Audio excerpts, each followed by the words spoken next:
this is Anna Hackman from Green Talk, and today we're going to talk about gardening. Now, before we start, I just want to tell you I'm having a very bad hair day. Extremely bad hair day. Tomorrow I'm getting my hair cut and colored and grayer than can be, so don't look at the face, just listen to the voice. What we're going to do today is talk about seedlings and how to go about planting your seedlings. It's the end of February in New Jersey, and it's just about time for me to get my seedlings up and going for my cold weather crops like broccoli and cauliflower, because I want to be in the ground by the beginning of April. And I want to show you what my routine is, ask for your suggestions, but you got to come in closer because I want you to get down and dirty with my seedlings. So come on in, come on in, come on in closer. Let's talk about seedlings.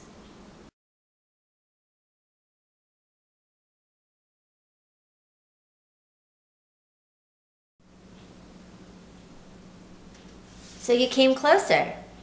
This is what I use to plant my seedlings. It's a kind of like a plastic terrarium. I know it's plastic. I've been using this for a couple years, so I've been using it over and over and over again.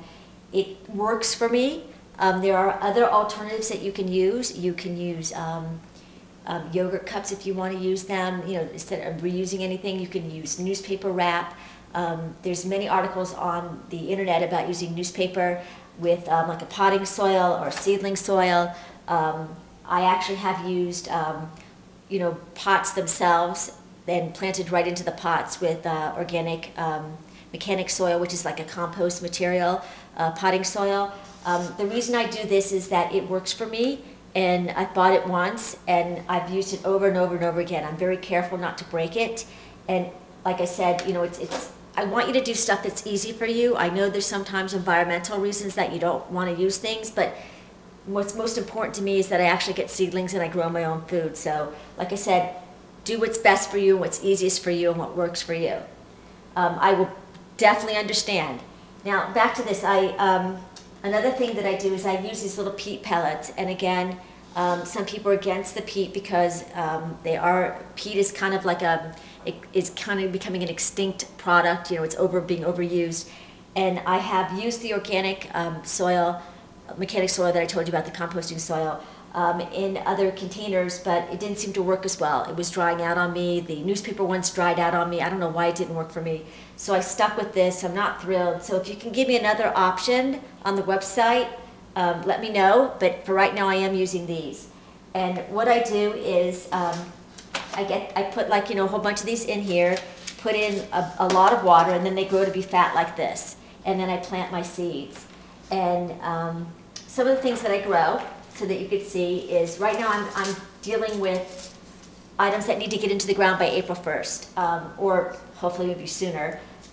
And I, you know, grow like broccoli, and I grow herbs, which, by the way, I try to grow herbs. I'm going to put a caveat on that because herbs and I just don't seem to get along. I don't know what I'm doing wrong. Again, could use the help on this one.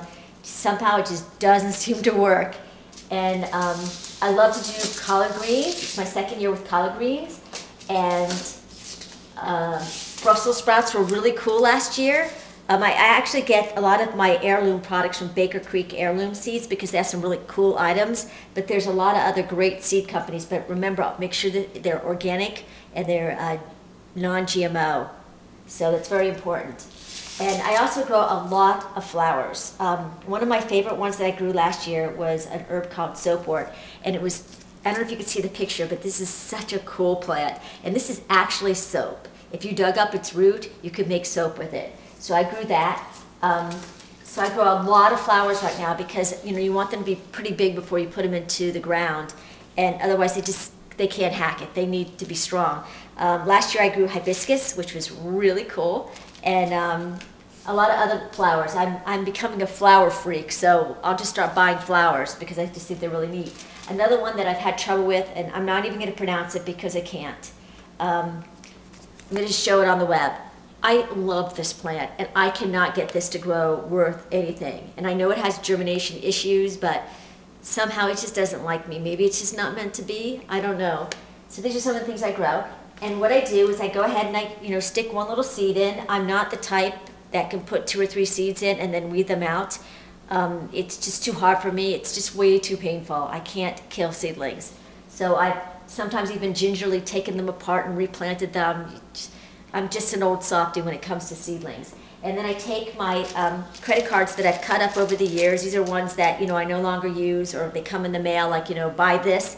And I don't know if you could see this, but it has like, I put a blue marker on it and tells you what plant it is. So then I stick them inside my plant like this, so I know what's what, because otherwise all seedlings start to look the same to me, especially when you have hundreds of seedlings like I do. Yes, I do over the top, but then again, I wouldn't be me if it wasn't always over the top. So that's kind of what I do. Another idea, if you don't want to go out and buy this, because this is like, I think it's like 72 plants, and maybe you don't want to do that, maybe you want to do just 10, which is fine. Items like this are great, and like you can go to you know, any place in, you know, a lot of times you end up buying stuff like this and go, what the heck am I going to do with this? And maybe I can't recycle it, or maybe your friend has something like this, and these are great terrariums. Now, hubby bought this, wasn't thrilled that he bought it, but I looked at it and I said, ooh, I could use that. So, you know, if somebody goes to Wendy's or Burger King and they get those salads, those make great terrariums. Anything that you could put a lid on them makes a great terrarium. Used plastic bags, instead of throwing them out, you can use them as terrariums. Now, again, don't want you to use the plastic bags. If you do, you can use those as terrariums. And it really, really helps because it keeps the moisture in, and you don't have to keep watering them, and they don't dry out, and they just flourish. So here's another example.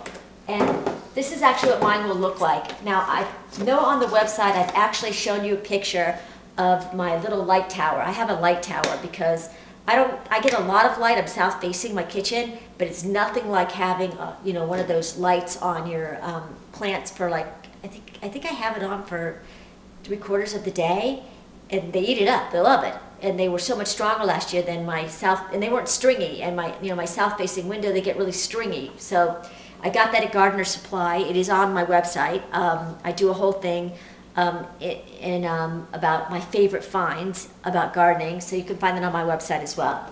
So this is kind of what it will look like when I get the seedlings in, and I got to get planting because it's getting close, and I can't wait till spring. How about you? So go on over to Green Talk, or even comment on the video and tell me, what are you growing? You know, give some suggestions to people who are just about ready to start their own gardening, because, you know, growing stuff from your garden is just amazing. I can't even tell you how thrilling this is when I do this, and how much I get out of it, and I can pick, you know, the fruit right off the vine, and it tastes amazing. It doesn't travel 1,000 miles. So I encourage everybody to do this. So if you're a gardener that's been around, or one that's done a couple years, give me your pros and cons of things that have worked and haven't worked for you, what you like growing, what you like eating, what's the coolest thing that you've grown. You know me, I've grown things like sorghum and amaranth, which are just so bizarre, but then again, you guys know me. So head on over to Green Talk. I look forward to your comments. This is Anna Hackman signing off, and she needs to get her seedlings done.